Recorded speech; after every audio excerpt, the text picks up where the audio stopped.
बिस्मिल्लाहिर्रहमानिर्रहीम अस्सलाम वालेकुम। Marginal costing and absorption costing, ये दो मेथड्स ऑफ कॉस्टिंग हैं। और इन दोनों मेथड्स ऑफ कॉस्टिंग में जो असल झगड़ा है वो फिक्स्ड कॉस्ट का है। ये दोनों मेथड्स ऑफ कॉस्टिंग हम यूज़ करते हैं to determine the cost of inventory. ठीक है।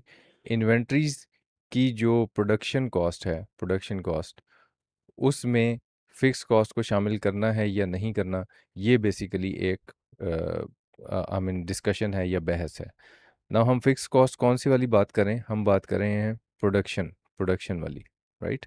सो प्रोडक्शन की जो फिक्स कॉस्ट है, यानी इसको आप दूसरे लफ्ज़ों में, जो आपने पीछे थ्योरी जितनी पढ़ी है, आप इसको फिक्स्ड ओवरहेड भी कह सकते हैं। सो फिक्स्ड ओवरहेड्स जैसे फैक्ट्री का रेंट हो गया, कोई आपने इंश्योरेंस पे की है, वो आप सुपरवाइज़र की सैलरी दे रहे हैं जिसका प्रोडक्शन के लेवल से कोई ताल्लुक नहीं है जिन खर्चों का, तो हम उनको बोलते हैं कि वो हमारे फिक्स्ड ओवरहेड्स हैं। फिक्स्ड प्रोडक्शन ओवरहेड्स को क्या इन्वेंट्री की कॉस्ट में शामिल करना है या नहीं करना। अगर हम इसको इन्वेंट्री की कॉस्ट में शामिल करते हैं, if the answer is yes, तो इसका मतलब हम फिक्स्ड ओवरहेड को समझते हैं कि ये प्रोडक्ट कॉस्ट है।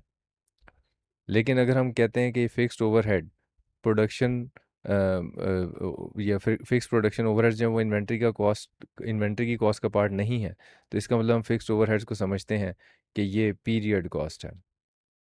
यानी ये पीरियड गुजरने की वजह से इनकर करनी पड़ रही है, प्रोडक्शन की वजह से नहीं करनी पड़ रही।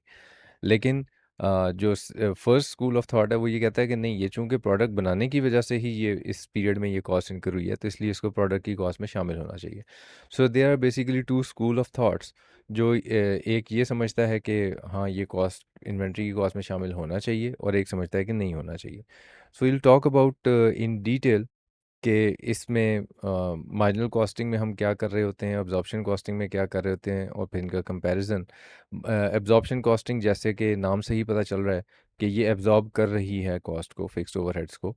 और मार्जिनल कॉस्टिंग का मतलब ये है कि आप जितनी इंक्रीमेंटल कॉस्ट हैं, सिर्फ यानी जो प्रोडक्शन लेवल बढ़ाने से आपकी कॉस्ट में इजाफा होता है, सिर्फ वो वाली कॉस्ट आप शामिल कर रहे हैं। ठीक है। So we will talk about in detail. Thank you very much, take care.